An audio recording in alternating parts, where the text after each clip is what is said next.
দর্শক, এই মুহূর্তে আমরা দেখাবার চেষ্টা করছি নয়াপল্টন বিএনপি কার্যালয়ের সামনে থেকে। এখানে দেখতে পাচ্ছি বিএনপি কার্যালয়ের ভিতরে কিন্তু পানি আমরা দেখতে পাচ্ছি, নিচ তলায় কিন্তু তাদের যে অফিসিয়াল কার্যক্রম চলছে সেখানেও কিন্তু আমরা দেখতে পাচ্ছি পানি ঢুকে গিয়েছে। সিঁড়ি পর্যন্ত কিন্তু অনেকে কিন্তু এখানে অপেক্ষা করছেন, আর রাস্তায় তো হাঁটু পরিমাণ পানি। আমরা যদি আপনাদেরকে ভিতরের অবস্থা যদি দেখাই, এই মুহূর্তে ভিতরে সিঁড়ি পর্যন্ত কিন্তু পানি প্রবেশ করেছে। এই মুহূর্তে সিঁড়ি পর্যন্ত কিন্তু পানিগুলো, আর অনেক রুমের ভিতরে কিন্তু এই পানি প্রবেশ করেছে। আপনাদেরকে দেখায় বাহিরের চিত্র কিন্তু আরো ভয়াবহ। পুরো এলাকা জুড়ে কিন্তু হাঁটু পরিমাণ পানি রয়েছে, তার কারণে তো গাড়িগুলো চলাচল করতে পারছে না।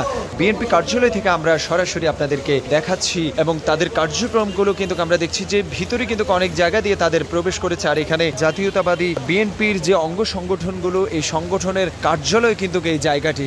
এখানে কিন্তু আমরা প্রতিনিয়ত দেখি হাজার হাজার মানুষ কিন্তু জড়ো হতে। আজকে কিন্তু পানি আর পানি চতুর্দিকে। আর একটু দেখুন আপনারা যে এখানে বাহিরে যে অবস্থা, যে বৃষ্টি যে পরিমাণ হচ্ছে, আর এই বৃষ্টির কারণে কিন্তু পানি নামছে না এবং অনেক গাড়িগুলো, অটো রিক্সা, বাইক এবং সিএনজি সহকারে বড় বড় যে গাড়িগুলো, এগুলো কিন্তু অনেক জায়গায় কিন্তু আমরা দেখছি সিএনজি গুলো বিশেষ করে যে পানি প্রবেশ করায় তারা কিন্তু পিছন দিয়ে টেনে টেনে কিন্তু নিতে হচ্ছে ড্রাইভারদের। বিএনপি কার্যালয়ের সামনে থেকে দর্শক এই পর্যন্তই। দৈনিক জনতা জমিনের সাথেই থাকুন।